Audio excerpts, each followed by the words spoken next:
চট্টগ্রামের থানা পর্যায়ের, ইউনিয়ন পর্যায়ের, ওয়ার্ড পর্যায়ের বিভিন্ন দায়িত্বশীল বিন্দু প্রতিকূল আবহাওয়ার মধ্য দিয়ে আল্লাহ রাব্বুল আলামিন আমাদেরকে তজুমুদ্দিন থানার বিভিন্ন প্রান্ত থেকে কষ্ট ক্লাস করে আজকের এই সমাবেশে আসার তৌফিক দান করেছেন।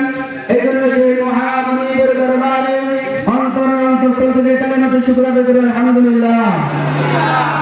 ইসলামী আন্দোলন বাংলাদেশ তজুমুদ্দিন উপজেলা শাখার পক্ষ থেকে আপনাদের সকলকে জানাই আন্তরিক শুভেচ্ছা ও মোবারকবাদ।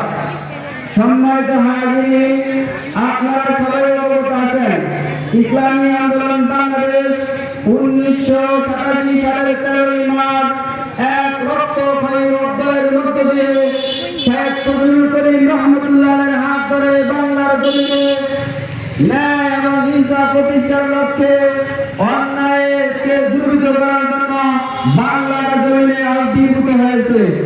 তাই ধারাবাহিকতায় আজকে হাঁটি হাঁটি পা পা করে ইসলামী আন্দোলন বাংলাদেশ শুধু বাংলাদেশ নয়, পুরা বিশ্বের বিভিন্ন প্রান্তে প্রান্তে আমাদের সকল সংগঠিত কমিটি গঠন হয়েছে। ইসলামী আন্দোলন বাংলাদেশ আল্লাহ রাব্বুল আলামিন আসমানে কবুল করে নিয়েছেন, তার কিছু নমুনা আমাদের চোখের সামনে ভাসতেছে। ইসলামী আন্দোলন বাংলাদেশ প্রতিষ্ঠা কাল থেকেই আমরা কোনোদিন কোনো বাতিলের সাথে গোপন আঘাত করি নাই। ইসলামী আন্দোলন প্রতিষ্ঠার পর থেকে আমরা কোনোদিন নারী নেতৃত্বের সাথে যাই নাই। ইসলামী আন্দোলন প্রতিষ্ঠা হওয়ার পর থেকে আমরা কোনোদিন কারোর সাথে লিয়াজু করি নাই।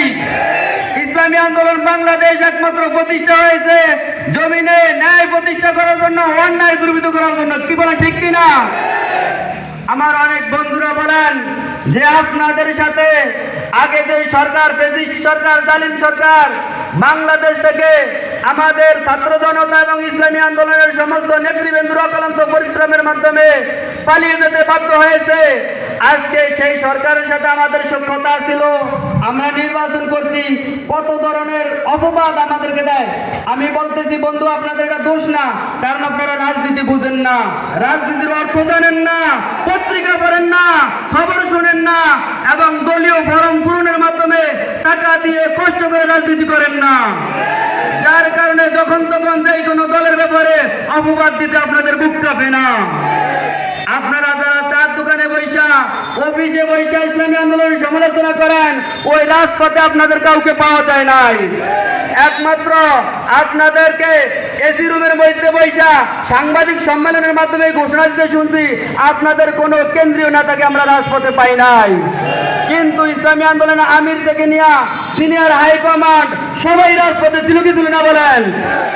যেদিন এই দেশ থেকে ফ্যাসিস্ট সরকার পালিয়ে যায়, সেদিনও ইসলামী আন্দোলনের নায়েবে আমির সরকারি কারফু ভেঙে লক্ষাধিক জনতাকে নিয়ে শহীদ মিনার হয়ে, শাহবাগ হয়ে গণভবনে দিকে রওনা করতে কি করেন না বলেন?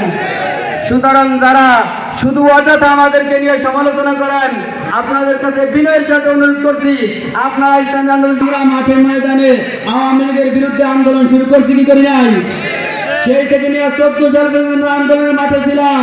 14 সালে আমরা নির্বাচনে যাই নাই, বিএনপিও যায় নাই, জামাতও যায় নাই, আমরাও যাই নাই। 18 সালে সকল দল কি করছে? নির্বাচনে অংশগ্রহণ করছে, আমরাও অংশগ্রহণ করছি। আবার 18 থেকে নিয়ে 24 সাল পর্যন্ত আমরা কি করি নাই? 24-এ নির্বাচনে অংশগ্রহণ করি নাই। রাজপথে থাইকে আমরা কি করছি? সবার বিরোধিতা করছি, আন্দোলন করছি। কিন্তু আপনারা অনেকেই বলেন ইসলামী আন্দোলনের সাথে বিগত সরকারের সাথে সখ্যতা ছিল, এটা আপনাদের ভুল ধারণা। এই ভুল থেকে আপনাদের বের হয়ে আসতে হবে। আপনারা কেন ইসলামী আন্দোলনের অবদান স্বীকার করছেন না? এই জন্য আপনারা আগে ইতিহাস জানুন, বুঝুন, তারপরে সমালোচনা করুন। সম্মানিত হাজিরিন, ইসলামী আন্দোলন বাংলাদেশ এমন এক দল যারা কখনো ক্ষমতার জন্য রাজনীতি করে না, ঠিক কিনা? কোন সময় পদের জন্য রাজনীতি করতে আপনারা উল্টা পাল্টা ব্যবহার করবেন না। আপনাদের কাছে অনুরোধ, ইসলামী আন্দোলনে এই দেশের কারো শত্রু না, আওয়ামী লীগের শত্রু না, বিএনপির শত্রু না, জাতীয় পার্টির শত্রু না, জামায়াতের শত্রু না, আমরা কারো শত্রু না, আমরা সকলের বন্ধু।